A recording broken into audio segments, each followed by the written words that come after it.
À moins qu'on ait une relation d'amour avec son sextoy, mais ce qui m'étonnerait. Plein de caresses partout ne font pas forcément maintenir une érection. Pour arriver à la levrette. Ah non, Oh là là, on a les détails. Hein. Ah non. Bonjour à tous, je suis avec Bruno que vous reconnaissez bien.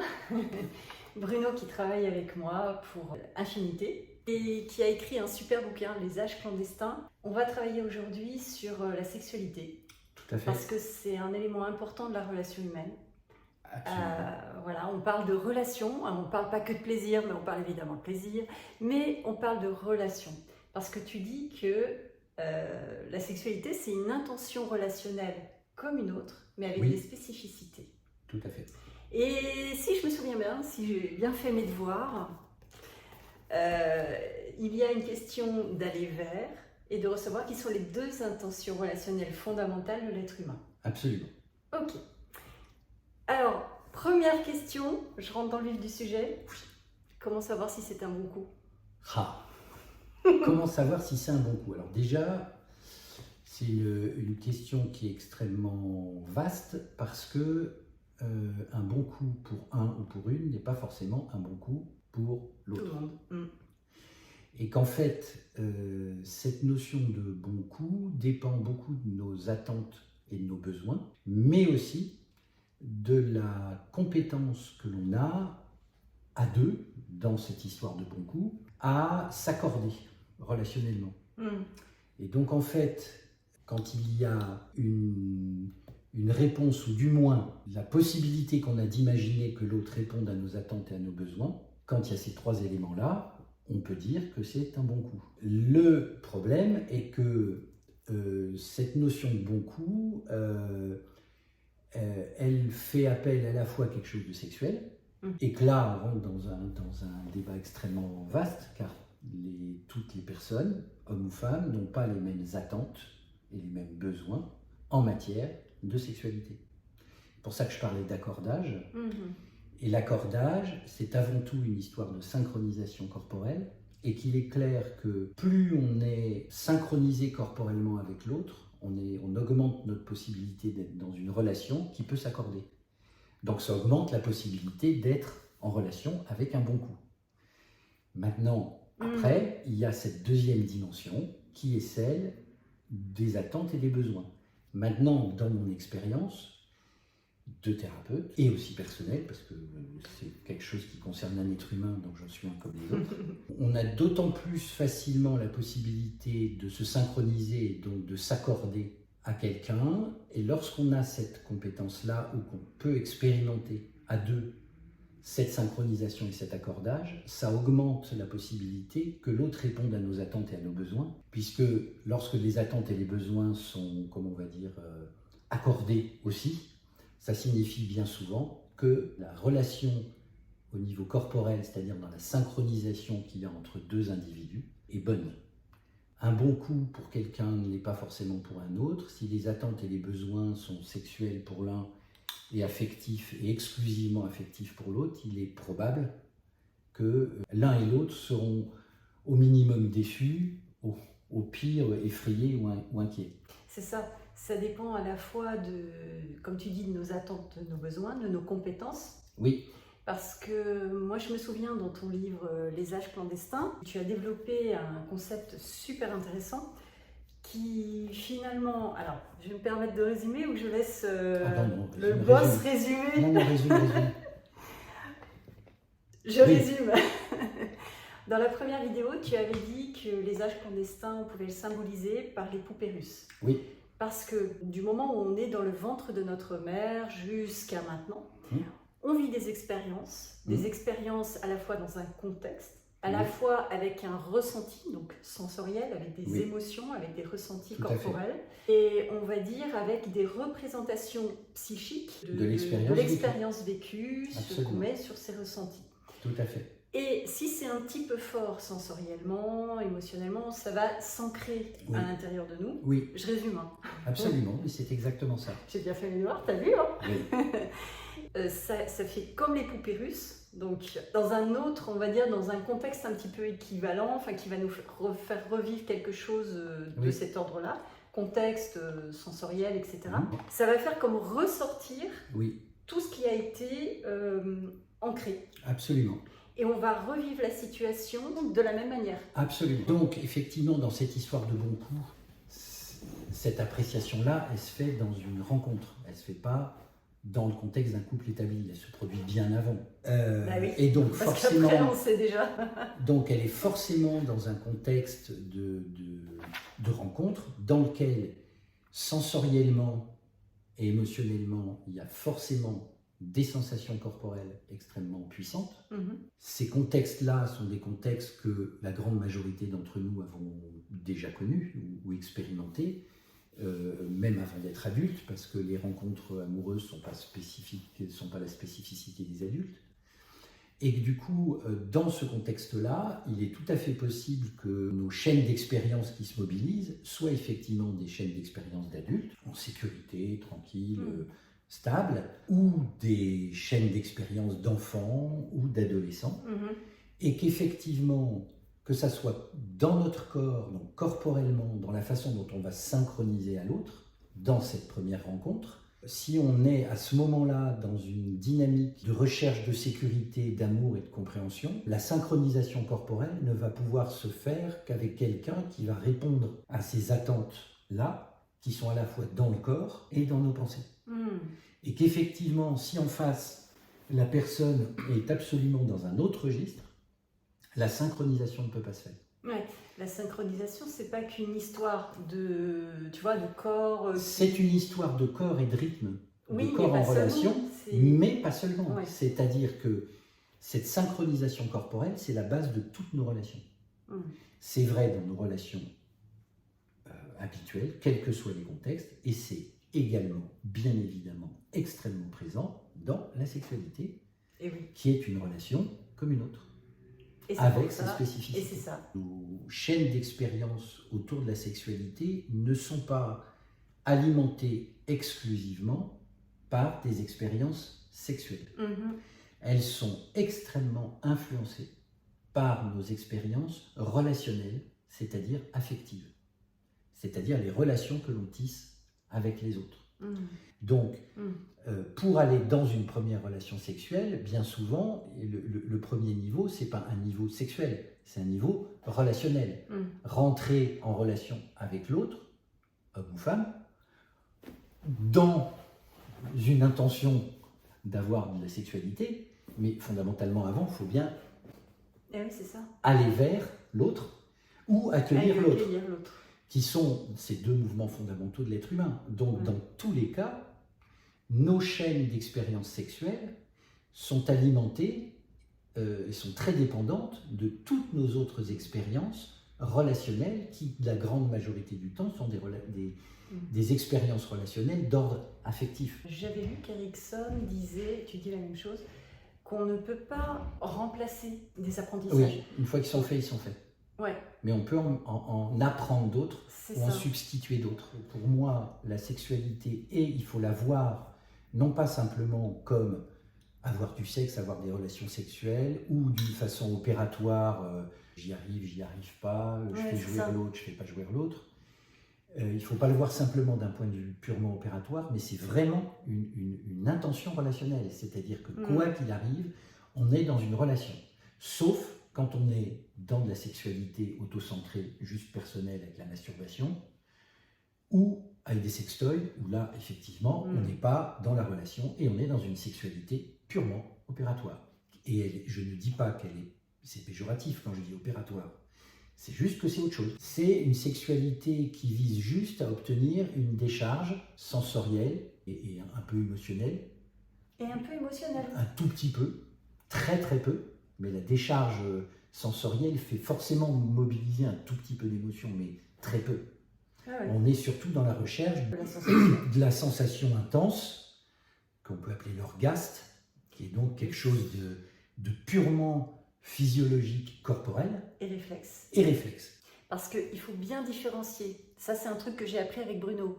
Il y a l'orgasme et l'orgaste dont tu parles là.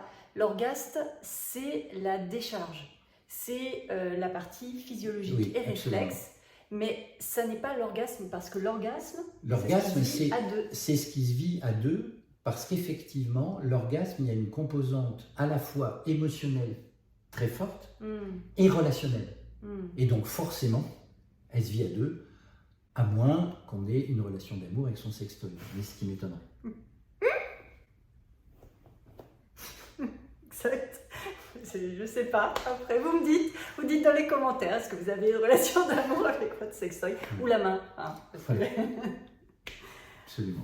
Ouais, on est peut-être attiré par son sextoy, mais pourquoi on est attiré par une autre personne, plus une qu'une autre? Alors, ça, effectivement, c'est pareil. Ça intéresse tout le monde. Hein. On est toujours dans ces fameuses 3 dimensions. L'attirance, c'est, comme je disais encore une fois, il y a une dimension qui est une dimension corporelle, là encore de synchronisation corporelle et d'accordage, qui va créer un rapprochement, parce que la synchronisation crée le rapprochement relationnel. Ce rapprochement-là n'est d'ailleurs pas forcément sexuel en soi. Cette attirance-là, elle se produit dans cette synchronisation, mais elle peut se produire avant, c'est-à-dire que quelqu'un peut être attiré par quelqu'un d'autre avec lequel il n'est pas encore en relation, qu'il n'a pas vu, on peut être attiré par quelqu'un dans la rue en se disant « waouh, c'est vraiment, il est très très attirant » ou « elle est très très attirante », sans que pour autant on ait été en relation ou qu'on ait fait l'expérience d'une relation même furtive de 4 secondes. Donc, je dirais qu'il faut, d'un point de vue de cette synchronisation ou attirance corporelle, le premier niveau de cette attraction-là, il est dans ce que j'appelle nos codes d'attraction sexuelle, c'est-à-dire ce qui, chez l'autre, fait venir de l'excitation sexuelle. Et là, c'est très clair, c'est quelque chose qui a à voir avec le sexe, c'est-à-dire le génital. Quand on parle juste de ce qui nous attire chez l'autre. Ces fameux codes d'attraction sexuelle, c'est ce que l'on repère corporellement de l'autre qui va être attirant pour nous, d'un point de vue d'excitation sexuelle. Ce qui est attirant chez l'autre, c'est extrêmement individuel. C'est-à-dire que chacun et chacune d'entre nous avons nos propres codes d'attraction. Et ces codes d'attraction se construisent au fur et à mesure de notre développement et de notre croissance, à la fois corporelle, émotionnelle et relationnelle. C'est-à-dire que nos codes d'attraction sexuelle d'adolescents ne sont pas les mêmes qu'un code d'attraction sexuelle à 40 ans ou à 60. Parce qu'ils évoluent avec notre sensorialité, avec notre développement émotionnel et psychologique. Ils sont corporels, mais pas que.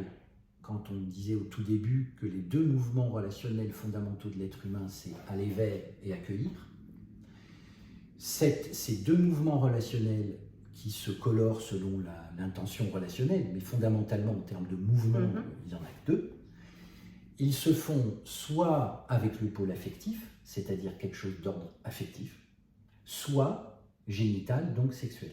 Tu veux dire donc qu'on peut être sexuellement attiré par de l'affectif, absolument, ou du génital, ou les deux. Ou les deux. Ça dépend de là où on en est dans notre développement physiologique, émotionnel et relationnel, de nos chaînes d'expérience, de nos expériences relationnelles, des personnes qui ont expérimenté très tôt des relations insécures ou dans lesquelles ils se sont sentis en insécurité, où ils ont expérimenté l'insécurité, vont d'une façon beaucoup plus préférentielle développer des codes d'attraction sexuels, mais affectifs. C'est-à-dire que va devenir attirant sexuellement quelqu'un qui va renvoyer des compétences de prendre soin, de rassurer, d'accueillir, de consoler, de rassurer, etc. Donc il ne faut pas voir l'attirance chez l'autre comme seulement quelque chose de purement corporel. En tant que thérapeute, c'est quelque chose d'extrêmement important parce que ces histoires d'attirance, elles vont alimenter nos attentes et nos besoins. Et si ça alimente nos attentes et nos besoins, ça alimente aussi du coup notre rêve. Pourquoi ? Parce qu'effectivement, le rêve, c'est ce qui alimente le désir. L'excitation sexuelle, c'est, avant qu'il y ait un acte sexuel, c'est la projection de l'acte sexuel qui va venir. Donc on est dans l'imaginaire. Donc si on est dans l'imaginaire, on est dans le rêve. Si l'autre répond à ces fameux codes d'attraction sexuelle, qu'ils soient physiques ou affectifs, il est bien évident que ça va augmenter le désir. Le problème majeur de ces affaires-là, c'est que si, en tant qu'individu, on n'investit pas de façon fluide et équilibrée ces deux dimensions, c'est-à-dire l'affectif, c'est-à-dire avoir dans la sexualité avec quelqu'un une dimension relationnelle, affective, où on s'apprécie, etc., et en même temps investir la dimension génitale et sexuelle, c'est-à-dire le sexe pour le plaisir du sexe, parce que c'est bien. Point. Et que on n'est pas dans la dimension génitale, dans être en lien affectif à l'autre. On est dans donner du plaisir à l'autre, en avoir, selon qu'on est plus hétérocentré ou autocentré, et qu'effectivement, en plus ou avec, il y a cette dimension affective. Le problème, c'est que quand notre excitation génitale vient juste de l'affectif, une fois qu'on est rassuré, ah oui, il n'y a plus rien. Eh bien, il n'y a plus rien, et c'est plus alimenté, et il n'y a plus de désir. C'est ce qu'on voit dans beaucoup de situations, où des femmes ou des hommes d'ailleurs se plaignent d'un défaut de désir, et en fait, comme la dimension génitale n'a jamais été investie vraiment, et que c'est juste du sexe pour de l'affectif, et de la sécurité, ou de l'amour, une fois qu'il y a l'amour et la sécurité, il n'y a pas forcément besoin du sexe, puisqu'on a déjà l'amour et la sécurité. Du coup, inversement, quelqu'un qui a investi que la partie génitale, il ne va pas extrêmement investir compliqué. Oui, le couple. Absolument. Donc c'est pour ça qu'on se retrouve avec des personnes, par exemple, sur les réseaux sociaux. Tout à fait. Alors majoritairement des femmes, paraît-il, qui se retrouvent à dire ah là, il est habile sexuellement, ça marche bien et tout, mais il ne s'investit pas. Absolument. Parce que la dimension affective de la relation n'est pas installée. Ah ouais. Donc et pourtant, on peut du coup être attirant ou attiré. Ah oui, c'est ça. Donc il faut bien... Et quand tu parles de pôle génital et pôle affectif, il s'agit bien de pôle. Parce que le pôle génital... C'est pas que les organes sexuels. Ouais, c'est ça, parce que moi j'ai bossé un petit peu, donc j'ai bossé mon investir le pôle génital, c'est tout ce qui donne de la sensorialité génitale et qui vient alimenter l'excitation sexuelle. Et donc, il y a effectivement les organes génitaux et le sexe, mais pas seulement. Il y a le corps, il y a tout le corps, il y a la voix, les attitudes, la présence, les vêtements, tous les codes. Génitales aussi. Absolument. Qui font partie des codes d'attraction sexuelle. Ça fait partie. Je te demande, alors c'est une question. Oui, ils font partie des codes d'attraction sexuelle parce qu'ils peuvent alimenter du pôle génital. Tout autant que des éléments qui n'ont rien à voir avec les vêtements, comme par exemple le statut social ou la représentation sociale qu'une personne se fait d'une autre. Ah oui. C'est-à-dire, par exemple, la puissance, la notoriété, le fait d'être célèbre. D'accord. Et être célèbre peut, pour certaines personnes, être un code d'attraction sexuelle. Pourquoi ? Qu'est-ce que ça... Dieu. Je suis en face de Dieu. Mais omniscient. Non, mais si, c'est dans les représentations psychiques. C'est pas dans les âges clandestins. J'imagine que si. Si aussi, mais... C'est les représentations psychiques. C'est les représentations psychiques de la représentation, et là c'est quelque chose de purement cognitif, qu'on se fait de ce qu'une personne célèbre peut faire pour nous, ou ce que on va tirer nous comme satisfaction d'être en lien, y compris sexuel, avec une personne célèbre. C'est lié à une sorte de non-confiance en soi, j'imagine. Non, pas forcément. Ça va me... Pas forcément. Non, pas forcément. Ça peut être aussi... Je sais pas. Ça peut être aussi juste, on peut avoir tout à fait confiance en soi, mais avoir comme code d'attraction sexuelle d'être en lien avec des gens célèbres. Ou puissants, ou connus.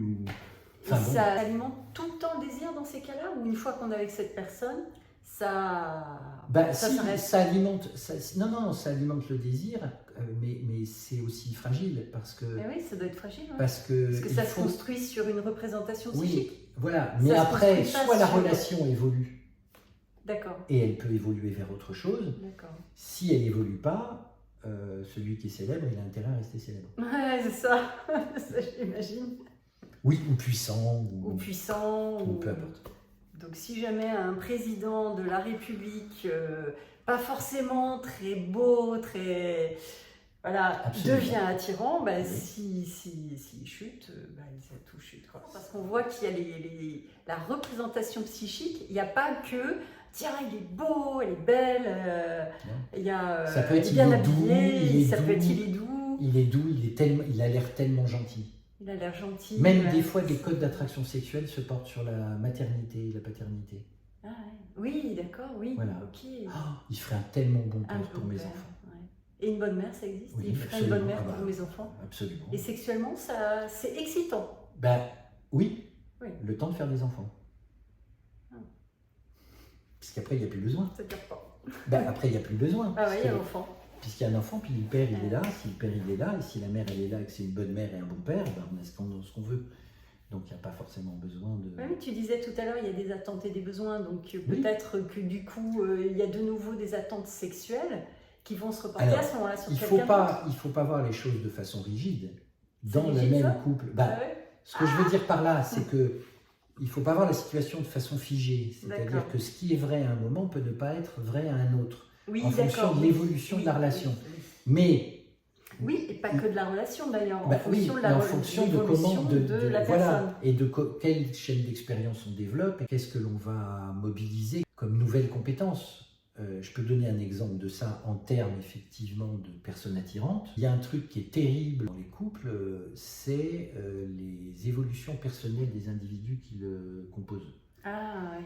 C'est-à-dire que par exemple, voilà, ou que, alors il y a le travail personnel, parce que les psychothérapies individuelles, c'est ce qu'il y a de pire pour un couple, je veux dire en tant que thérapeute. Ah mais alors tu veux dire pour un couple, c'est-à-dire quand une personne ne va pas bien. Oui. Mais tout court, sans qu'il y ait un problème de couple. Oui, absolument, mais si elle évolue et qu'elle change, ça peut mettre en péril. Donc quand... mais attends, tu es en train de dire que... oui, mais c'est toujours comme ça. C'est toujours comme ça. Donc dans les couples, il faut que les deux... Elles se synchronisent tout le temps. Non mais... Alors ça ne veut pas dire qu'il faut que les deux fassent une thérapie. Ce que je veux dire par là, c'est que quand le conjoint change, il ne va pas bien, il change, et il devient différent, ses attentes et ses besoins peuvent changer, il y a des choses qui peuvent évoluer, et l'autre doit se synchroniser avec ça. Donc soit il y arrive, ça le fait, s'il n'y arrive pas, ça ne le fait pas. Quand on parlait d'évolution sur les codes d'attraction sexuelle, c'est que donc il y a les thérapies qui peuvent faire changer ça, il y a aussi les évolutions personnelles, des rencontres, alors je ne parle pas d'autres rencontres amoureuses, je parle de rencontres amicales, de rencontres professionnelles, d'évolution professionnelle, de formations qu'on fait qui nous font changer. Et on s'aperçoit que, par exemple, certaines femmes ou certains hommes d'ailleurs, ont développé des codes d'attraction sexuelle avec un partenaire d'un point de vue affectif, et qu'au cours de leur évolution, les attentes et les besoins en matière d'affectif, et notamment de protection et d'être sécurisés diminuent, parce qu'il y a moins besoin, parce qu'ils se sentent plus stables, plus forts, plus confiants, plus machin, et ils se mettent à développer des codes d'attraction sexuelle qui vont être différents de ceux d'avant, et le conjoint, il est plus désirable, puisqu'il ne répond pas à ces nouvelles attentes. Et donc c'est ce qu'on voit dans beaucoup de difficultés de couple et de séparation.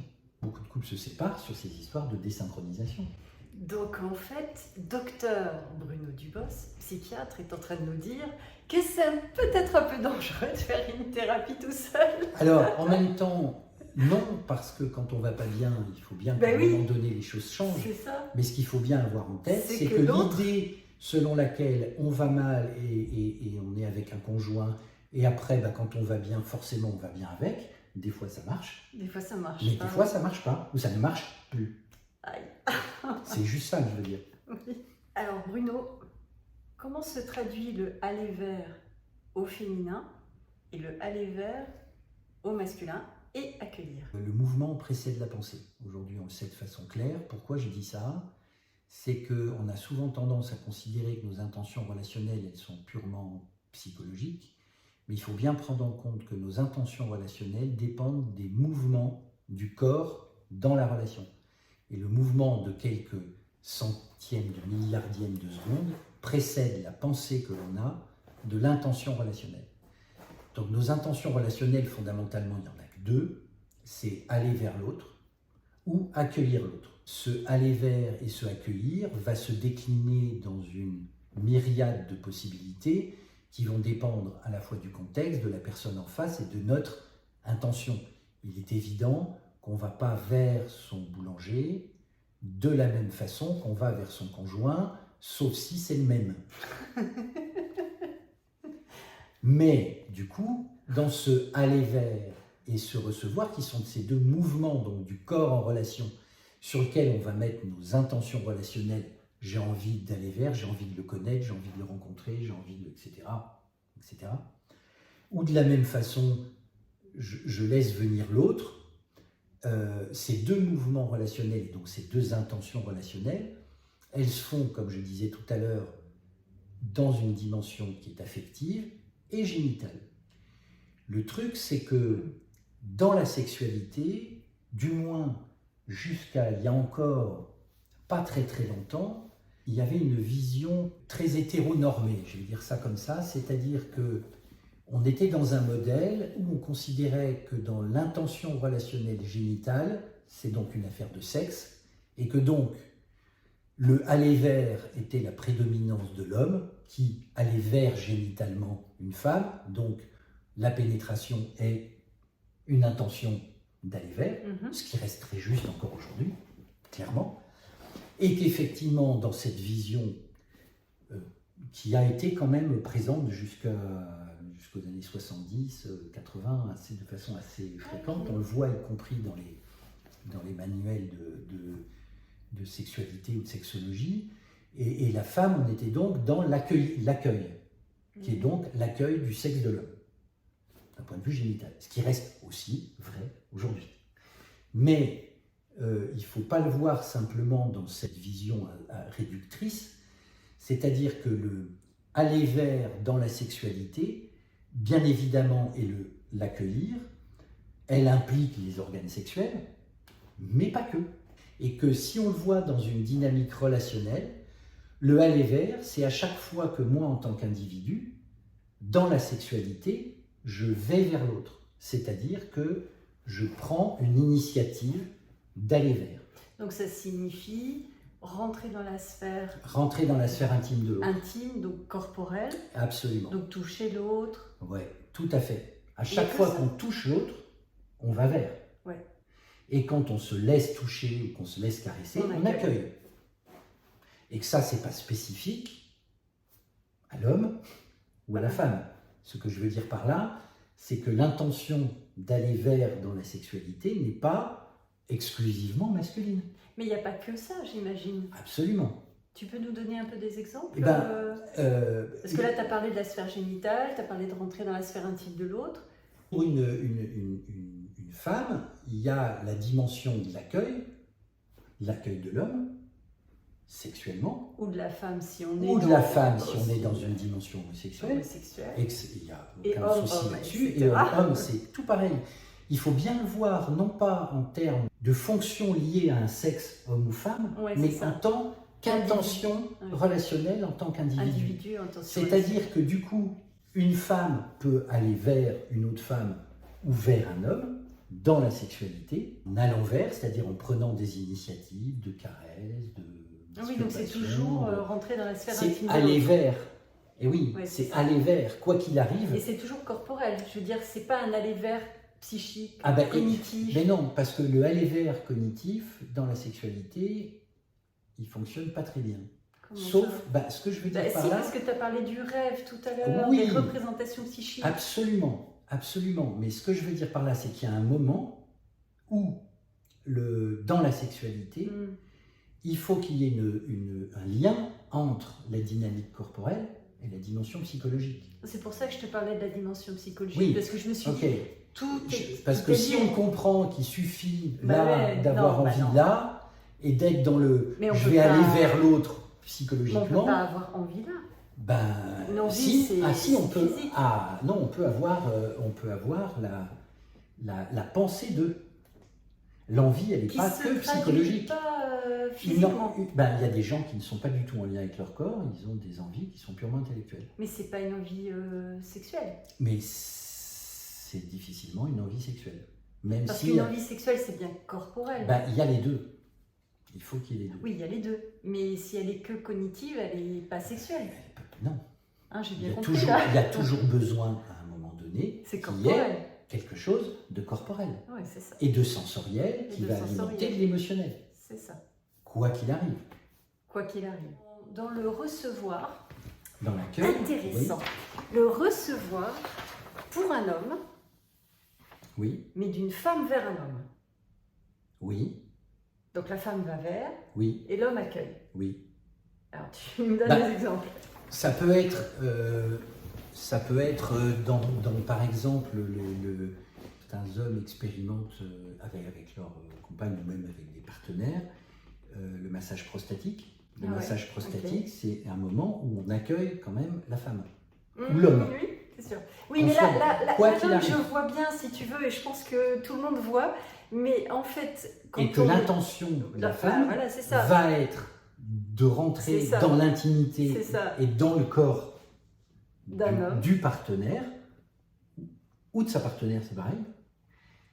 C'est du aller vers, quoi qu'il arrive. Et pareil, si la femme va vers le sexe de l'homme, oui, et elle va vers. S'il faut qu'il soit capable d'accueillir absolument. Pour ne pas être trop stressé, envahi, enfin, il faut qu'il ait une certaine... Tout à fait. Ce qui fait qu'effectivement, quand on regarde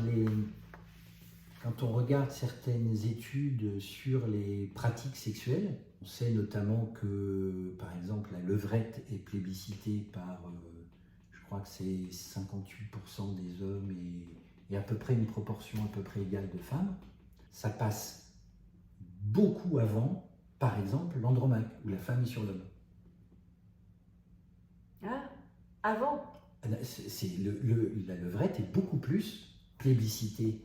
Ah oui, dans la sexualité pardon, que j'étais dans... Voilà.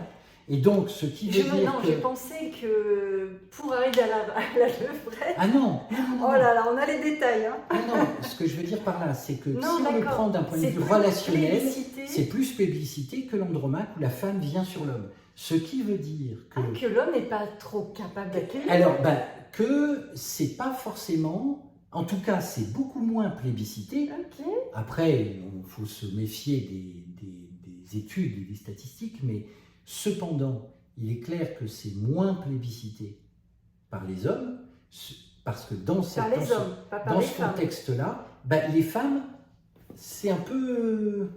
c'est pas très éloigné.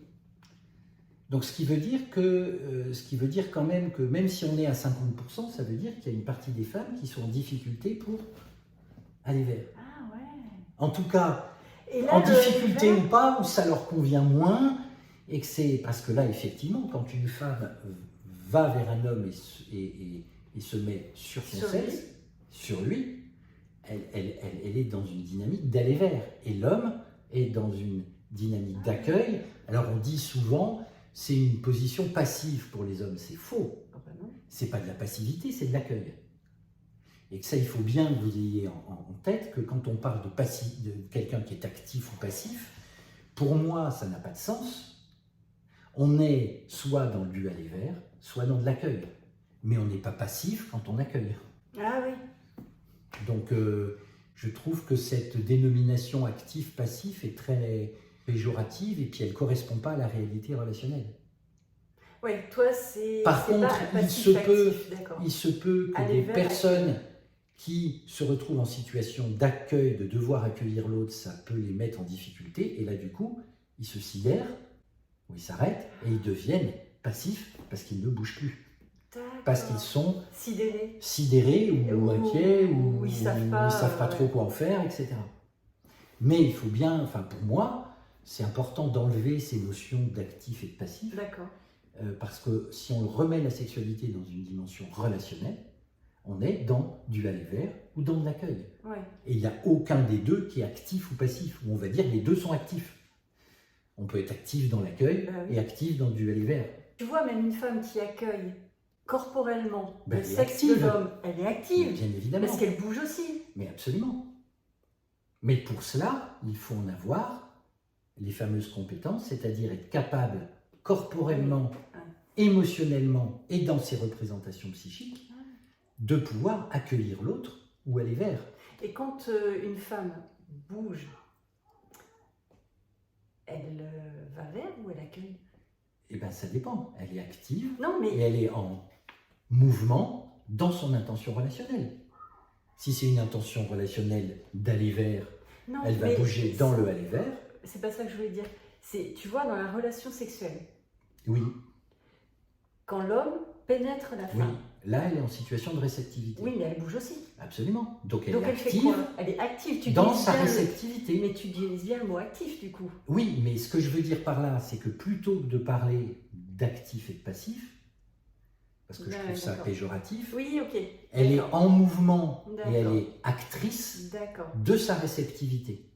Comme l'homme va être acteur et participe à son mouvement d'aller vers. Et que si un homme reçoit sur lui une femme, une partenaire, mais c'est vrai aussi dans les relations homosexuelles, c'est pas du tout la question. Il n'y a pas quelqu'un qui est passif. Oui. Il est actif, acteur de son intention relationnelle. Oui. Je pense que tout le monde s'interroge. Tout à l'heure, j'ai posé la question à Bruno, comment savoir si c'était un bon coup. Bon, on a découvert des choses, maintenant je saurais. Et ensuite, quand on y est, Bruno, quand on est dans la relation, là, il y a quand même une certaine, il y a du désir, etc. Tu m'as parlé de désir tout à l'heure avec le rêve. Et il y a l'excitation. Oui, sexuelle. Sexuelle. Et j'ai cru comprendre que du coup, ça dépendait de plein de choses, ça dépendait de chacun, je crois. Absolument. Est-ce que tu peux nous dire un petit peu ton regard là-dessus? Quand on parlait de bon coup tout à l'heure, effectivement, il y a le bon coup supposé, du moins qu'on anticipe d'eux, avec tout ce qu'on a vu, et puis il y a dans la sexualité elle-même, dans l'acte sexuel et dans le moment de sexualité. Et là, effectivement, c'est pour ça que je dis que la sexualité est une relation comme une autre, mais avec des spécificités, parce qu'effectivement, elle fait participer le sexe. On a tous, d'une façon très individuelle, une façon de faire monter notre excitation sexuelle, jusqu'à ce qu'on appelle le point de non-retour, ou l'éjaculation, l'orgasme, On appelle ça le point de non-retour. Oui, certains l'appellent comme ça. Ah ouais. C'est le point de non-retour, c'est-à-dire qu'on ne peut plus revenir en arrière. C'est fini.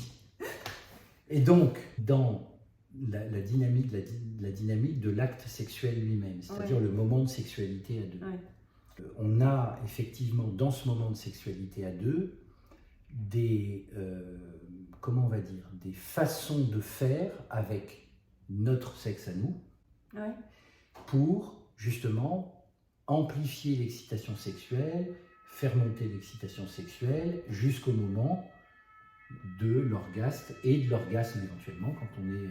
ah oui, tu parlais à deux là. À deux. Donc l'orgasme. Oui, mais c'est la façon qu'on a de faire monter ce plaisir-là, qui est donc un plaisir sexuel, dépend de ce qui nous excite sexuellement dans l'acte sexuel, c'est-à-dire la façon dont sont stimulées les parties de notre corps qui vont faire monter le plaisir sexuel. Les parties génitales.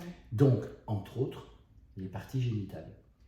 Même si, effectivement, ce ne sont pas les seuls endroits qui font monter le plaisir, bien évidemment. Mais ce sont les seuls endroits qui permettent d'arriver au point de non-retour. Alors, à la décharge. Presque, oui. Oui, à la décharge, oui. Presque, parce que la grande majorité des hommes, d'un point de vue, et là je ne parle pas de représentation sociale de la sexualité, mais quelque chose d'ordre physiologique et naturel, c'est-à-dire les bases de la physiologie. Les hommes ont, comment on va dire, l'excitation sexuelle qui monte pour faire monter le plaisir, elle est centrifuge, c'est-à-dire qu'elle part du sexe pour se développer ailleurs.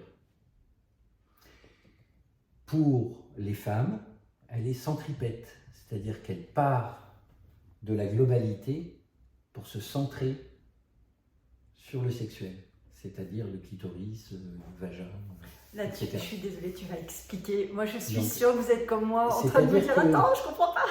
C'est-à-dire que dans nos modes d'excitation sexuelle, en tant qu'homme, il est beaucoup plus difficile, parce que c'est moins physiologique, pour un homme de maintenir une érection sans stimulation de son sexe. Ok.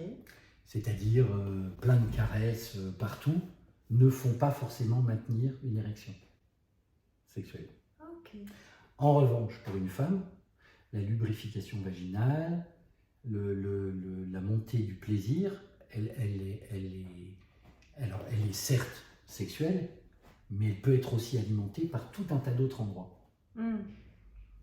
Mais quoi qu'il arrive, il y a un moment quand même où il se passe quelque chose au niveau sexuel, que ça soit pour un homme au niveau de son sexe, son sexe masculin, ou pour une femme, son clitoris et ou son vagin. Il y a d'autres zones qui effectivement aussi alimentent du plaisir, qui est la zone anale.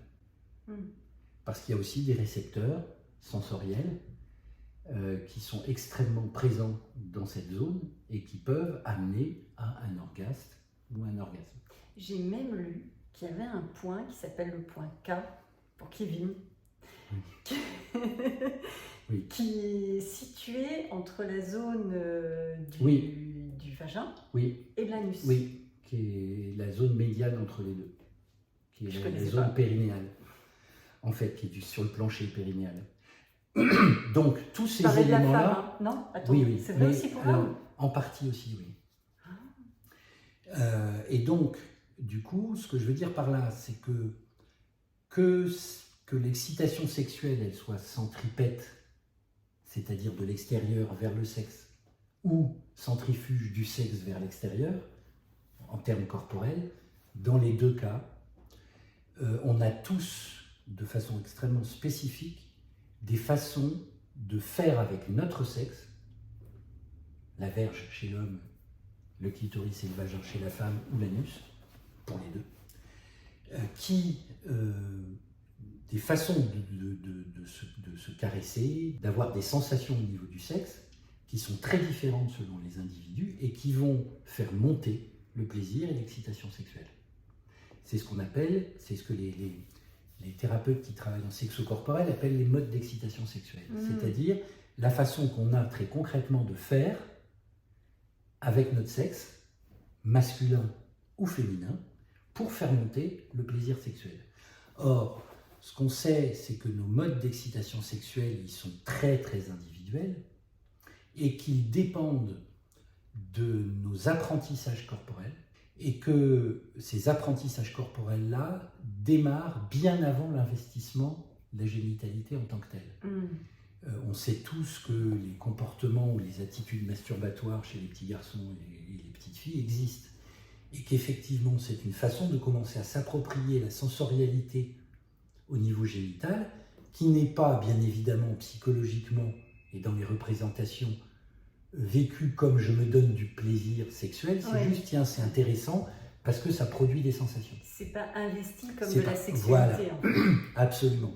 Cependant, cette façon que l'on a de stimuler notre sexe sensoriellement pour faire monter le plaisir, quand on est petit. Voilà, pour donner des sensations, va alimenter la façon dont on va utiliser des sensations avec notre sexe pour faire monter notre plaisir d'adulte. Ce qu'on sait, c'est que dans le développement d'un individu, petit garçon ou petite fille d'ailleurs, les premiers éléments qui se développent, c'est des stimulations sexuelles par des pressions très fortes et lentes, qu'on pourra retrouver plus tard dans une sexualité adulte, avec des gens qui ont besoin, notamment certains hommes, d'avoir effectivement que leur sexe soit très très serré, soit serré par une main, soit serré par un vagin ou un anus, parce que sinon, eh ben, ils n'ont pas de sensation, ce qui veut dire que ce mode d'excitation sexuelle qui est utilisé par tout le monde, il n'est pas ni péjoratif ni bien, il y a un autre mode d'excitation sexuelle que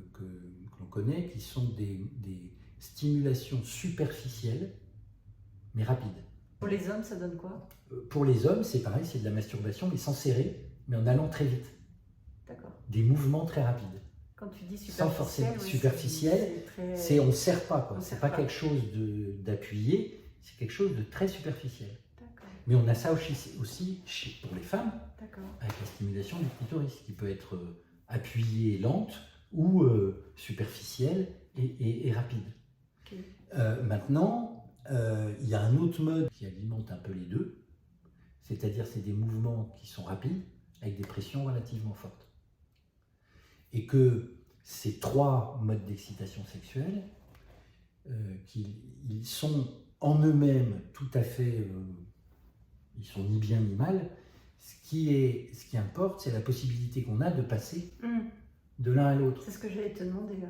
Si on n'en a qu'un, c'est plus problématique. Et en tant qu'homme ou en tant que femme, qu'on soit dans une relation hétérosexuelle ou homosexuelle, ça change rien. Si je comprends bien, Bruno, ce qui amène à ce qu'on appelle la décharge ou le point de retour, c'est notre mode préférentiel d'excitation sexuelle. Oui, qui à un moment donné, quand on va l'utiliser beaucoup, va déclencher. Dans une sexualité avec une autre personne, on alterne. Absolument.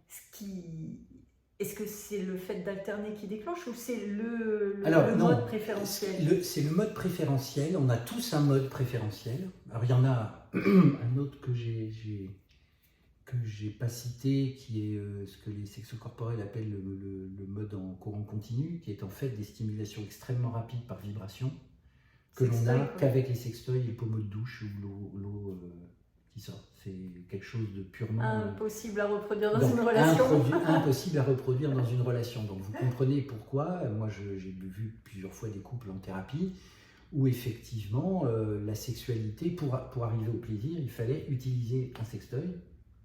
Parce que sinon, il ne se passait rien. Mais dans la relation. Oui, mais sinon, il ne se passait rien parce que le partenaire en question ne pouvait faire monter son plaisir qu'avec ce mode d'excitation en courant continu. Mais comment ça se fait, puisque tu as dit qu'on a des apprentissages qui se cumulent? Oui. Comment ça se fait que du coup, il n'y a pas la possibilité d'avoir cet apprentissage avec l'autre? Quand il y a un mode préférentiel, tu vois? Oui, j'entends bien, mais c'est des choses qu'on ne repère pas forcément. Il faut bien prendre en compte que la grande majorité du temps, notre sexualité est expérimentée d'abord nous avec nous, avant que ça soit avec l'autre. Il arrive, bien évidemment, parfois que les gens ne se soient jamais caressés ou masturbés et que leur apprentissage de la sexualité se fait avec l'autre, mais dans la grande majorité des cas, l'expérimentation commence soi avec soi. Et que quand on a trouvé un moyen, c'est bien. Et quand on n'est pas en relation, c'est bien, quoi. Pourquoi aller chercher ailleurs? Un autre mode d'excitation sexuelle, ici, quand on est tout seul avec soi, ce qui compte, c'est la satisfaction qu'on en a. Un mode d'excitation sexuelle, quand on l'a. En fait, je comprends pas parce que c'est quand même beaucoup mieux... Ça dépend des âges qu'on... Ça dépend des apprentissages qu'on a. Ça dépend des apprentissages que l'on a. C'est-à-dire que tu as des gens qui sont mieux tout seuls. Eh oui. Parce qu'ils sont en défaut d'aller vers et de recevoir. Oui. Et que là, du coup, tu as des gens qui sont mieux avec l'autre parce qu'ils savent mobiliser ces deux intentions relationnelles d'aller vers et de recevoir. Mais dans notre construction de notre sexualité, là je parle des modes d'excitation sexuelle, tant qu'on est dans une sexualité soit avec soi dans la découverte, en règle générale, on trouve un mode d'excitation sexuelle et on le garde. Et en fait, il va s'enrichir en prenant appui sur nos chaînes d'expérience à nous de stimulation sexuelle dans la relation à l'autre. Oui, donc ça s'enrichit. Ça s'enrichit, mais des fois, ça ne s'enrichit pas. Pourquoi enrichir nos modes d'excitation sexuelle, ça signifie qu'on est capable à la fois d'aller vers et d'accueillir l'autre dans de la nouveauté. Et la nouveauté, c'est pas forcément à la portée de tout le monde. Ça peut devenir inquiétant, insécurisant, trop de sensations, pas assez, enfin... Ça dépend en fait de sa sécurité intérieure. Absolument. Les modes d'excitation sexuelle, c'est quelque chose de l'ordre d'une stimulation et d'un comportement, mais il faut bien prendre en compte le fait qu'après, cette stimulation et ce comportement sont mis en mouvement dans une relation. Et c'est là que ça s'enrichit. ou pas. Ce qui fait que certaines personnes se retrouvent en difficulté sexuelle, la purement sexuelle, de troubles d'érection, de troubles du plaisir, ou de l'absence de plaisir, ou l'absence d'orgasme. Quand c'est dans la relation? Même dans la relation, parce qu'effectivement... C'est ça que tu veux dire, en fait. Oui, c'est-à-dire que même dans la relation, ils n'arrivent pas à développer d'autres modes d'excitation sexuelle, ils n'en ont qu'un. Ouais. Et que si l'autre ne s'accorde pas à ce mode d'excitation sexuelle-là, ça s'arrête. Et ça s'arrête ou il ne se passe plus rien. Okay. Et qu'on voit effectivement dans certains couples, et ça ne pose aucun problème d'ailleurs, il ne faut pas le voir comme quelque chose de négatif, le partenaire sait ou a appris le mode d'excitation préférentiel de l'autre, et il l'utilise. Ils sont synchronisés. Et ils se synchronisent et c'est OK. Parce que quand on disait le bon coup tout à l'heure, ou donc ce dont on parle maintenant, c'est quand même en lien avec la synchronisation. Absolument. Donc, si on sait faire avec les compétences de l'autre et ses propres compétences, ça va. Tout à fait.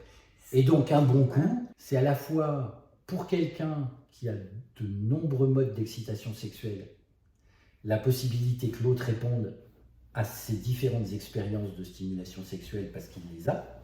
Or, s'il n'y répond pas, il devient un mauvais coup. Et à l'inverse, on peut avoir un seul mode d'excitation sexuelle. Si l'autre y répond, c'est très bien. Ça devient un bon coup. Donc le bon coup, c'est ça. D'une certaine façon, oui. Ouais. Absolument. Donc il faut vraiment le voir d'un point de vue développemental. Alors, cependant, il est clair que pour ces histoires de mode d'excitation sexuelle, il ne faut pas tout mettre la sexualité là-dessus. C'est un des éléments qui participe à la montée du plaisir. Il est clair cependant que certains modes d'excitation sexuelle vont rendre beaucoup plus difficile la modulation du plaisir. C'est-à-dire que pour que l'acte sexuel dure, quand on est dans une relation entre un homme et une femme, il faut que l'homme puisse continuer à avoir une érection, un peu quand même. Et que le problème, c'est que certains modes d'excitation sexuelle, mais chez la femme c'est pareil, on voit aussi beaucoup de femmes qui ont des orgasmes ou des orgasmes extrêmement rapides, puis après, il ne se passe plus rien. Okay. Parce qu'elles sont, voilà, et puis monsieur se trouve démuni parce que en 3 minutes, et puis après, elles sont juste bien, et monsieur reste, entre guillemets, comme on dit, sur sa faim. Et que cette capacité de se synchroniser à l'autre dans la montée du plaisir, alors l'idée selon laquelle la jouissance ensemble, synchronisée, ne faut pas en faire un Graal non plus, quoi. Enfin, je veux dire par là que il faut... Alors certes, c'est très très bien quand ça peut se faire, mais il ne faut pas le faire comme un but ultime de jouir ensemble. Et absolument ensemble, synchronisé à la seconde près. C'est un truc de dingue. Et donc, faut pas aller dans cette réflexion-là. Cependant, il est clair que plus on a de modes d'excitation sexuelle, plus on peut moduler cette montée du plaisir. C'est-à-dire qu'on peut ralentir, on peut accélérer, on peut faire monter, on peut descendre, etc. Plus le mode d'excitation sexuelle il est unique, plus c'est difficile, puisque c'est celui qui amène très vite au plaisir. Plus on l'utilise, plus le plaisir il vient vite. Donc ça a quand même des éléments qui peuvent être limitants. Et qui peuvent effectivement du coup aussi créer des fameuses chaînes d'expérience qui vont être péjoratives. En termes de sûreté en soi, en termes de « je ne suis pas un bon coup Ah ouais, c'est ça. »,« je ne sais pas y faire ». Ah oui, c'est ça, parce qu'après, en fait, on met des représentations psychiques sur nos compétences. Absolument. Et toutes ces expériences-là, les modes d'excitation sexuelle, c'est la façon qu'on a de stimuler notre sexe dans la montée du plaisir. C'est donc une chaîne d'expériences sur laquelle on va mettre forcément des représentations psychiques. Aussi. Ces représentations psychiques ont un impact sur l'assertivité, la confiance, Absolument. le aller vers, même dans des relations amicales ou pas. Absolument. Ah oui. Tout à fait. Même professionnelle, j'ai Et vu. même professionnelle. Notre sexualité alimente de façon directe la façon dont on se représente en tant qu'homme ou en tant que femme, quelle que soit notre orientation sexuelle.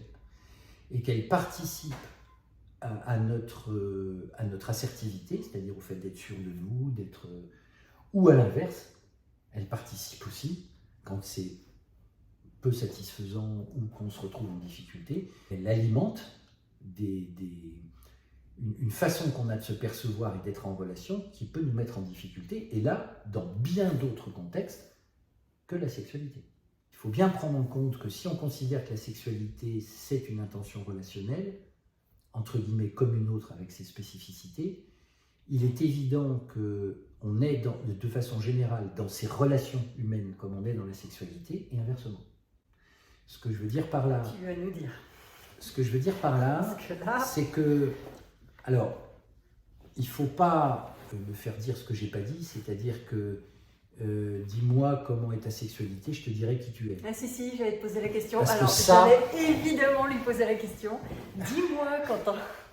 Ça c'est toujours extrêmement dangereux parce qu'on est dans l'interprétation et que on peut, même si notre société a tendance à vouloir mettre les gens dans des cases et des catégories, il faut être extrêmement prudent avec ça. Cependant, si on considère que la sexualité est une intention relationnelle, avec ses spécificités, mais une intention relationnelle, et que nos intentions relationnelles, elles impliquent tout autant notre corps en relation que nos émotions et que nos pensées sur les relations, c'est-à-dire nos intentions relationnelles.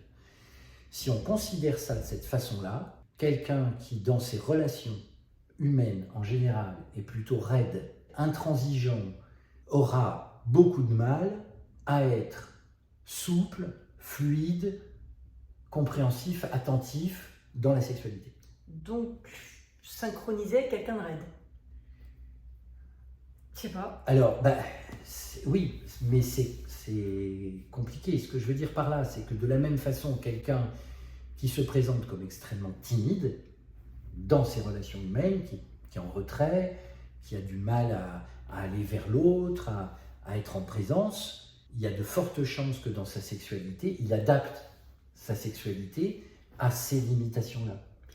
Et de la même façon, les limitations de la sexualité vont aussi limiter sa capacité à se sentir prêt à aller vers, en sécurité, etc. Donc Bruno, quelqu'un qui est un petit peu timide, comme ça, en retrait, il y a quand même de fortes chances que ce ne soit pas la bombe sexuelle pour une personne. Oui, mais ça peut en être une pour une autre. Voilà, c'est ça. Parce que s'il n'a pas cette... Pour la personne qui a besoin de fluidité. Voilà. C'est bien pour ça qu'il faut se méfier de « dis-moi comment est ta sexualité, je te dirai qui tu es », parce que ça ne veut rien dire en soi, parce que qui tu es, ça dépend par rapport à qui. Je pensais un peu l'inverse, tu vois. C'est dis-moi qui tu es, comme ça je saurai ta sexualité. Oui, mais ça dépend, c'est toujours pareil, ça dépend par rapport à qui. Puisque si on part du principe que, voilà, la sexualité soit avec soi, c'est une chose, et elle est importante, parce qu'elle participe à notre bien-être, ok, mais là, ce dont je parle, c'est de la sexualité en relation. Donc avec un autre ou une autre. Et là, effectivement, dans une dynamique relationnelle, la sexualité, elle est à l'image de nos relations de façon générale, et nos relations sont à l'image de notre sexualité, elles sont associées, mais encore une fois, il ne faut pas les voir comme tout bien ou tout mauvais, puisque c'est une question d'accordage et de relation. Ce qui fait que quelqu'un qui est d'une façon dans ses relations et dans sa sexualité peut tout à fait convenir, en termes d'attente et de besoin, à quelqu'un qui sera dans ces attentes-là. C'est ça. Donc, qui pourrait être vu comme une difficulté relationnelle, dans un contexte, peut s'avérer ne pas en être une dans un autre. Parce que quelqu'un de timide peut être considéré comme timide au travail, ou de façon, il ne s'exprime jamais, il n'a pas confiance en lui, et en revanche, dans son couple, être très rassurant pour quelqu'un qui, justement, n'a pas envie d'être en lien avec un killer, quoi, ou une killeuse. Et donc, du coup, ça va s'accorder parfaitement, et dans ce contexte-là, ça sera parfaitement en équilibre. Donc, il ne faut pas voir les choses de façon... Il y a des choses bien et des choses pas bien. C'est une question à la fois de modulation et d'accordage. C'était la question que je posais tout à l'heure, c'était de savoir quel est le bon coup pour soi, en fait, par rapport à ses attentes et ses besoins, par rapport à ses apprentissages. Oui, tout à fait. À ce qu'on peut mobiliser. Absolument. Et c'est exactement de ça dont il s'agit. Mais c'est super compliqué, parce que Tu es en train de me dire que la sexualité, c'est une question de capacité corporelle, Oui, c'est une aussi. question de compétence, c'est une question d'attente, de besoin, c'est une question de représentation psychique, c'est une question d'excitation, de mode d'excitation sexuelle. Alors on ne sait jamais, on ne sait pas. Quelque chose d'extrêmement global. Si on parle d'un point de vue physiologique, la sexualité sert à la reproduction. Donc, comme elle sert à la reproduction, c'est quelque chose de fondamental. Au fur et à mesure de l'évolution de l'humanité, cette dimension de reproduction, elle est restée, mais elle s'est aussi dissociée de la reproduction comme un moyen de relation, une façon d'être en relation. Ces deux dimensions-là existent toujours, et que c'est aussi pour ça que la sexualité reste encore, à ce jour, quelque chose d'extrêmement important pour les gens, pour tout individu, parce que ça vient alimenter quelque chose de notre état et de la perception qu'on a de nous-mêmes en tant qu'humains.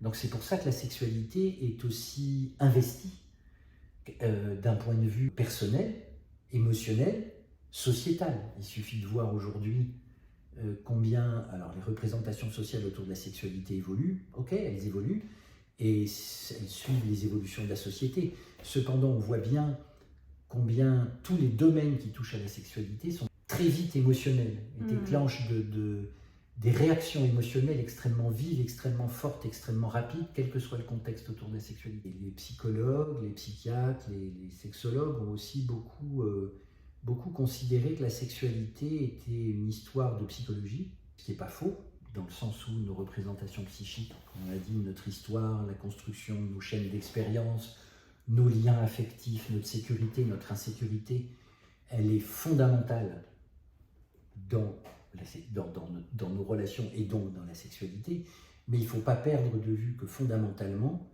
si le mouvement précède la pensée, le corps est fondamental dans la sexualité.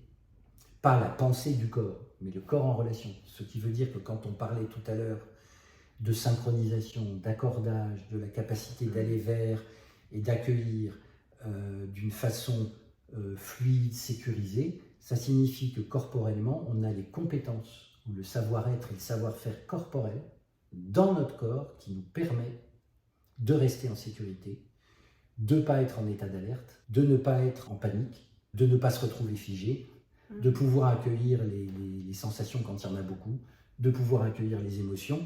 Et là encore, c'est un grand leurre aujourd'hui de considérer qu'on va contrôler ses émotions avec les pensées. Ce n'est pas nos pensées qui nous permettent de contrôler nos émotions, c'est notre corps. Je suis désolé de le dire, mais on aura beau penser, pourquoi, et repérer, pourquoi, etc. Une fois que l'émergence sensorielle corporelle elle est présente, les émotions viennent avec, et l'émotion elle n'est pas psychologique, elle est corporelle. Le fait de se sentir en sécurité, de pouvoir avoir les bons volumes corporels pour accueillir les sensations, de pouvoir être fluide dans son corps, pour pouvoir moduler, pour pouvoir aller vers autant avec son bassin qu'avec son affectif, la façon qu'on a de pouvoir être présent dans nos axes, de pouvoir avoir un corps en mouvement et en relation avec du savoir-être corporel, et on a tous le nôtre avec nos propres limitations, c'est pas le problème. C'est qu'on a tous des limitations corporelles, mais comment on peut faire avec ce qui n'est pas limité, et comment on utilise, entre guillemets, c'est-à-dire comment on met en mouvement notre corps dans nos relations. Il est évident que toute cette dimension corporelle, elle est fondamentale dans la sexualité.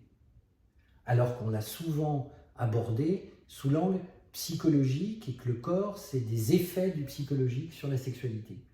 Alors que les premiers éléments de la sexualité, comme des relations, elles naissent dans le corps. D'une façon extrêmement, je dirais, archaïque, c'est-à-dire tout ce qui est notre système sensoriel fondamental de base, qui est tout notre système neurovégétatif. Pour ceux que ça intéresse, il suffit de regarder du côté de M. Porges, de ce que c'est que la synchronisation corporelle, qui est la base de l'accordage et de la sécurité. La synchronisation corporelle, elle fait appel à notre système parasympathique, et qu'on en a tous un, et à notre système sympathique, qui n'est pas toujours sympathique d'ailleurs, et que la capacité qu'on a d'être en sécurité, c'est-à-dire d'être dans un équilibre où c'est plutôt notre parasympathique ventral qui est présent, et chez l'autre aussi, qui va permettre cette synchronisation et cet accordage-là, et que tous ces éléments-là, qui sont des éléments vraiment archaïques, vont permettre cette synchronisation corporelle, qui, elle, échappe complètement à quelque chose de cognitif. Certains ou certaines d'entre vous ont forcément, alors peut-être pas tous et toutes, fait l'expérience de rencontrer quelqu'un et au bout de 2 secondes de se dire « Putain, on est bien ensemble, c'est comme si on se connaissait depuis des heures. » Alors que ça fait 2 minutes. Sauf que qu'est-ce qui est en jeu, c'est pas là. C'est que ça s'est synchronisé de façon corporelle et du coup, cette synchronisation-là stimule notre branche ventrale du parasympathique qui nous met en sécurité et en plus, cerise sur le gâteau, quand elle est en sécurité, elle stimule l'envie d'aller vers. Ben, quand on se sent en sécurité, on peut communiquer. Quand on ne se sent pas en sécurité, on est en danger. À ce moment-là, on a le mode fuite-attaque. Et quand on ne peut pas réagir avec cette fuite-attaque, on est sidéré, voilà. Dissocié. Absolument. Quand nos relations se passent bien, on est parfaitement synchronisé corporellement. Et on est en sécurité. Et du coup, on est en sécurité. Quand on est avec des amis et qu'on s'entend bien, tout le monde, au bout d'un moment, est sur le même rythme. C'est ce qu'on appelle la syntonisation. C'est-à-dire comme s'il y avait une contamination d'une espèce de rythme global d'un groupement d'humains qu'on retrouve, comme par hasard, depuis la nuit des temps. Il y a des danses. Ah oui, c'est ça. Ben oui, c'est ça. C'est comment se syntoniser, se synchroniser en groupe pour se remettre en sécurité avec une sensation d'appartenance et de sécurité. Et en fait, c'est super dangereux. Alors, parce que si tu l'utilises pour absolument. Des groupes, pour les amener à avoir une pensée sectaire, une pensée de haine, tu peux mettre des gens en sécurité Tout à fait, absolument. Cette synchronisation va permettre d'élaborer une pensée commune. Et donc, dans la sexualité, cette histoire de synchronisation et de rythme, elle est fondamentale, parce que s'il n'y a pas de synchronisation, il ne peut pas y avoir de sexualité bien vécue. Il y a des tas de femmes ou d'hommes qui disent « mais je ne comprends pas, mon partenaire ou ma partenaire, il a fait son affaire, il ne s'occupait pas de moi, etc. » Là, c'est un signe majeur de défaut de synchronisation et d'accordage, avec au moins un des deux qui est incapable de se synchroniser à l'autre. Et de repérer en fait le rythme de absolument, ses besoins. Absolument. Tu sais, on parle beaucoup de se laisser aller dans la sexualité. Oui. On dit si vous ne vous laissez pas aller, vous n'arriverez pas à l'orgasme, ça. Et mon moi, Dieu. Voilà, mon Dieu. Et j'ai entendu, mon Dieu. parce que j'ai fait des recherches pour cet article et pour cette interview. Cette notion du lâcher-prise. Ouais. Je suis beaucoup tombée dessus. S'il vous plaît, arrêtez de considérer que la sexualité, c'est du lâcher-prise. Le lâcher-prise nécessite la sécurité. Ah oui. Or, la sécurité naît de la synchronisation. Tant qu'on n'est pas en sécurité et qu'on ne peut pas se synchroniser, on ne peut pas, entre guillemets, lâcher prise. C'est pour redonner un exemple, vous êtes accroché à un balcon, dans le vide, et vous avez quelqu'un en bas qui vous dit « tu peux lâcher, je suis là ». Mais bien sûr. Ok. Ben, on lâche ou on lâche pas. Si mais il faut avoir une sacrée confiance dans celui qui est en bas. Oui, Superman. Et après, on dit aux gens, ben oui, vous n'arrivez pas à lâcher prise. Mon Dieu, c'est pas une histoire de lâcher prise. Le lâcher prise, c'est la possibilité, c'est les effets positifs d'une relation dans laquelle on ne se sent en sécurité. Puis, il y a un deuxième problème, c'est que, ok, lâcher prise, comment on fait? Bah oui. Voilà, comment on fait? Bah oui. Faut que vous appreniez à lâcher prise. Ben oui, docteur, apprenez-moi. Comment on fait pour lâcher prise? Ouais, bah si vous savez, vous dites. Voilà. Deuxième idée reçue, dans la sexualité, il faut être détendu. Ah ouais. Mon Dieu. Bah, mon Dieu. C'est un peu embêtant. Il faut être détendu et pas stressé. Ah oui. Parce que si on n'arrive pas à avoir du sexe, c'est qu'on est stressé ou qu'on n'est pas détendu. Les deux. Or, la sexualité, c'est pas une histoire de détente ou de tension. C'est encore une histoire de mouvement relationnel dans lequel des fois il faut être tendu. Bah oui. Et des fois il faut être détendu. Bah oui. Et pouvoir passer de l'un à l'autre. C'est pas une histoire de tension ou de détente.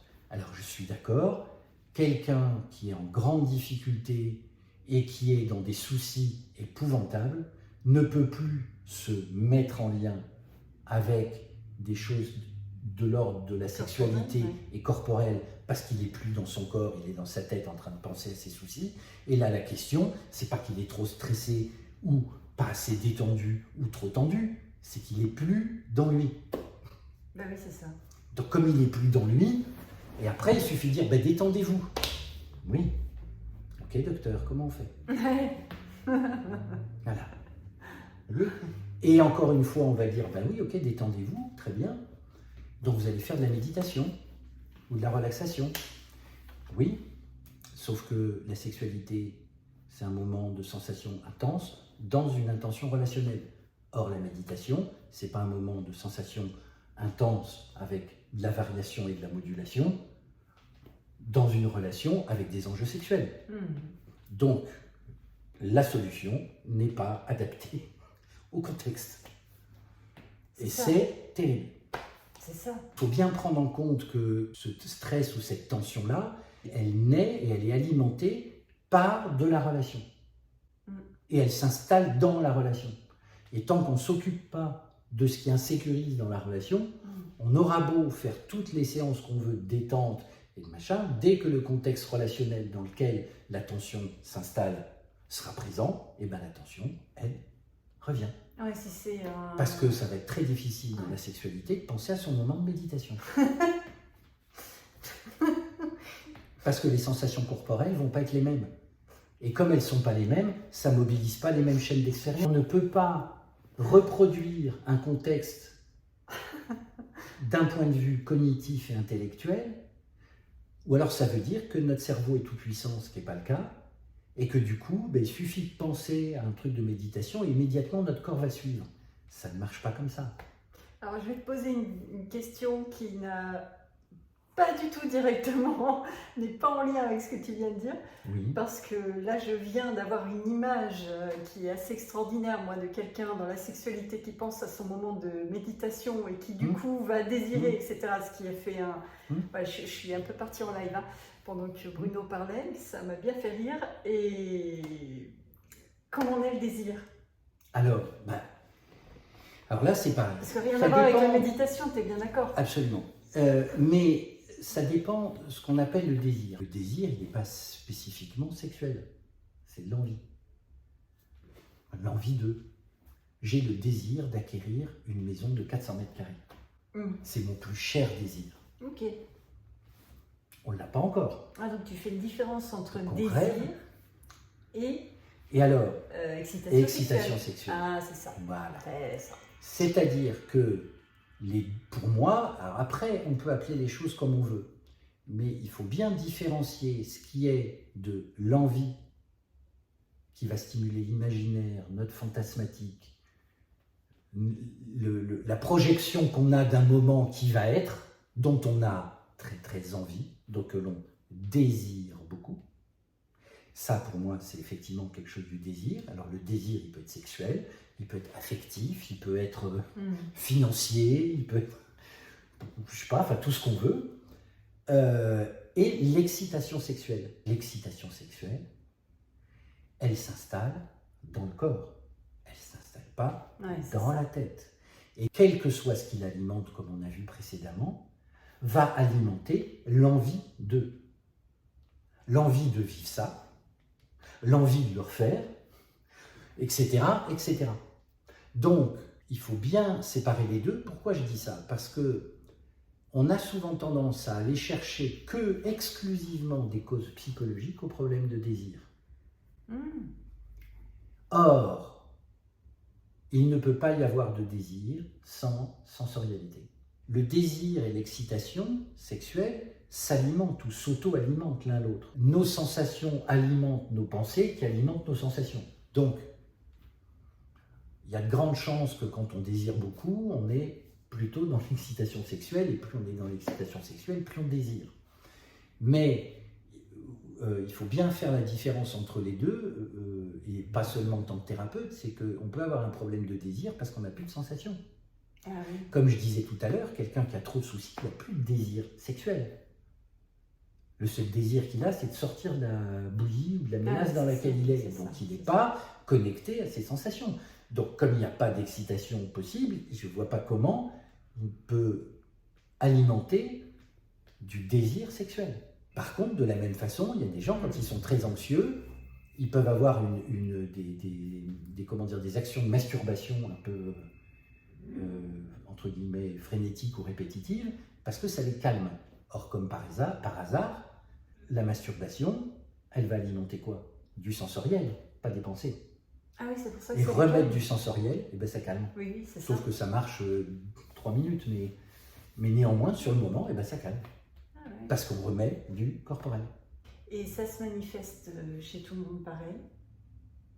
L'excitation sexuelle, j'appelais tout à l'heure le désir. Alors, c'est-à-dire qu'il y a quelque chose de singulier qui appartient à chaque personne, homme ou femme, dans quelque chose d'universel. C'est quelque chose qui a aussi à avoir attrait à la physiologie, c'est que tout le monde sait depuis qu'on étudie la sexualité que l'excitation sexuelle, c'est une vasocongestion des zones génitales. Qui dit vasocongestion, ça veut dire qu'il y a une augmentation du sang dans vagin, clitoris, corps caverneux, les corps caverneux du clitoris. Mais il n'y a que ça.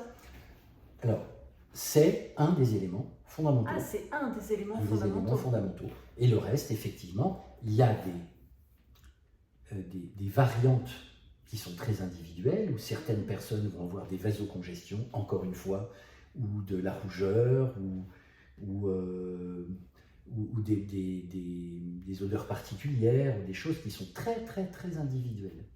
Mais néanmoins, il y a des fondamentaux qui restent les mêmes pour tous les humains. C'est intéressant. Parce qu'encore une fois, la sexualité n'est pas que relationnelle, elle est aussi à visée reproductive. Et donc, cette dimension-là, elle reste présente dans notre épigénétique. Tu sais, j'ai lu un truc là dernièrement pour préparer cette interview et pour préparer notre article à retrouver dans l'Infinité numéro 2. J'ai découvert une étude qui disait que, en fait, les femmes, dans la grande majorité, vont avoir plus d'accès, on va dire, je vais le dire comme ça, à l'orgasme, au plaisir, quand elles ont un odorat plus développé. Alors, je ne suis pas au courant de cette étude, ouais, mais c'est intéressant. Ça renvoie encore une fois au fait que l'orgasme, comme l'orgasme, prennent naissance dans le corps et pas dans le psychisme. Parce que tu disais tout à l'heure qu'on va avoir un mouvement qui va se faire corporel avant même qu'il y ait la pensée là-dessus. Absolument. Donc en fait, ça signifie aussi quand on est attiré par quelqu'un, on va avoir des gestes qui ne sont pas réfléchis. Absolument. Donc on se méfie là. Absolument. Et qu'on aura beau essayer de les contrôler, à moins d'avoir fait 40 ans d'entraînement de moine bouddhiste ou Shaolin, ou éventuellement avoir un parcours d'agent secret qui est capable de contrôler ses réactions corporelles au détecteur de mensonges. À part ça, ça se produit bien avant la pensée. Or, tous ces gestes-là, ces micro-gestes, ces mouvements corporels, ces remises dans l'axe, ou les faits de se désaxer, ou enfin peu importe, tous ces éléments-là, ils se font bien avant qu'on y pense, et sont repérés par l'autre bien avant qu'il pense qu'il les repère. Donc ça se fait bien avant. Mais on repère avant de savoir qu'on le repère. Oui, absolument. Ben oui, on le repère avant de penser qu'on le repère. Sauf que ce qu'on va avoir après, alors c'est des fractions de secondes après, mais on va commencer à avoir des pensées, des intuitions, des... Comment dire, comme des « ah tiens », « ah ». Et là, on commence à être dans la pensée. Mais il s'est passé avant tout un tas d'éléments qu'on a pris et qui soit se mettent en résonance avec ce qui nous intéresse, soit ça ne résonne pas du tout. Et si ça ne résonne pas, on n'a même pas pensé que, oh ben oui, non, ça ne résonne pas. C'est que ça ne résonne pas, puis ça ne résonne pas, quoi. J'ai vu notamment des coachs, tu vois, qui parlent de comment entrer en relation avec l'autre, etc. Absolument. Alors, je te cite quelques trucs et je te demande ton avis. Donc, on dit des apprentissages, tu vois, ce sont des apprentissages. On va dire par exemple comment montrer à l'autre qui nous intéresse, etc. On a passé la main dans les cheveux, on a se touché, je crois. Oui. On a regardé en alternance Oui. les yeux, la bouche. Tout à fait. Et il y a un tas de choses. Mais finalement, on en avait un petit peu discuté. Tu m'avais dit une chose importante. Tu m'as dit oui, ça c'est vrai. C'est vrai. Il y a plein d'autres choses comme ça. Savoir bouger et tout, ouais, très bien.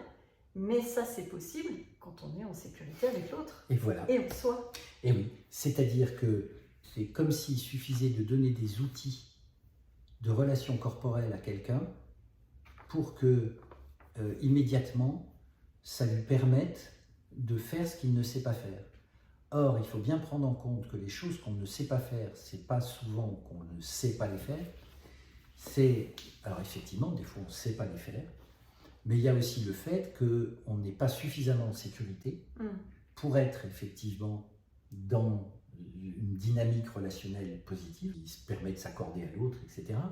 Et du coup, on aura beau avoir des outils, si on n'est pas en sécurité, certes, on va savoir bien le faire, donc bon, moi je ne peux pas le faire, mais on pourrait considérer qu'effectivement, voilà, je peux passer ma main dans les cheveux et montrer à une femme que je la trouve extrêmement séduisante, sauf qu'après, dans la relation, il va se reproduire la même chose, c'est-à-dire que le premier interface relationnelle, ça va être notre corps et pas nos pensées, et qu'on aura beau faire ça, si après, il n'y a pas cette sécurité-là, tout ce qu'on aura mis en place ne passera pas l'examen suivant.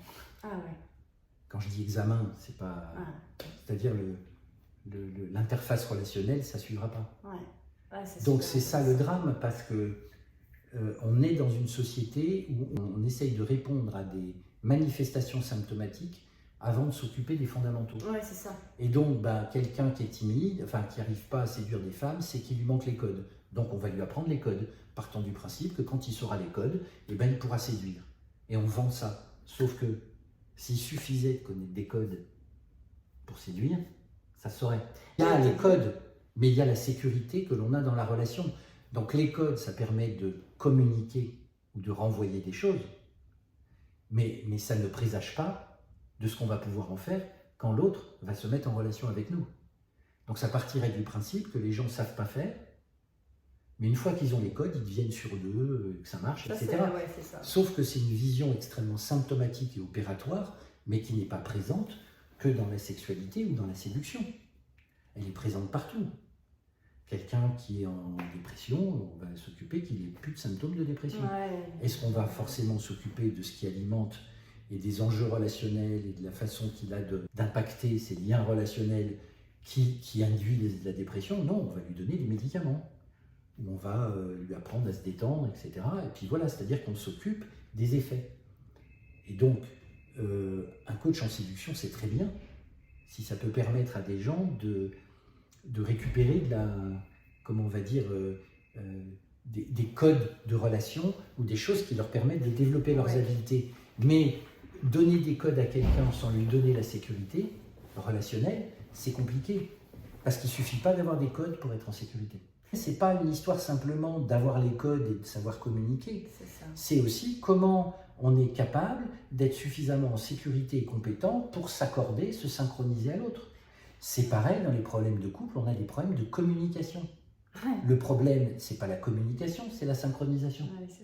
L'effet, le problème de communication, il existe. Je ne suis pas en train de dire que ça n'existe pas, les problèmes de communication. Mais c'est la conséquence. C'est l'effet final d'un processus de désynchronisation relationnelle. Et s'occuper que de communiquer mieux, comme si le fait de communiquer mieux, voilà, on communique mieux, donc c'est OK. Sauf que si ça se passait comme ça, je serais le premier avis. Ouais. Mais voilà. Et donc en matière de sexualité, il en est de même. Ok. Eh bien, c'est donc tout un champ qui s'ouvre à ça. Alors, on va terminer en montrant, j'ai sélectionné quelques bouquins, si tu veux bien. Sauf si tu as quelque chose que tu veux ajouter. Tout va bien. C'est parfait. J'ai sélectionné des livres. Alors, je vous préviens, il y en a qui sont un petit peu chauds quand même.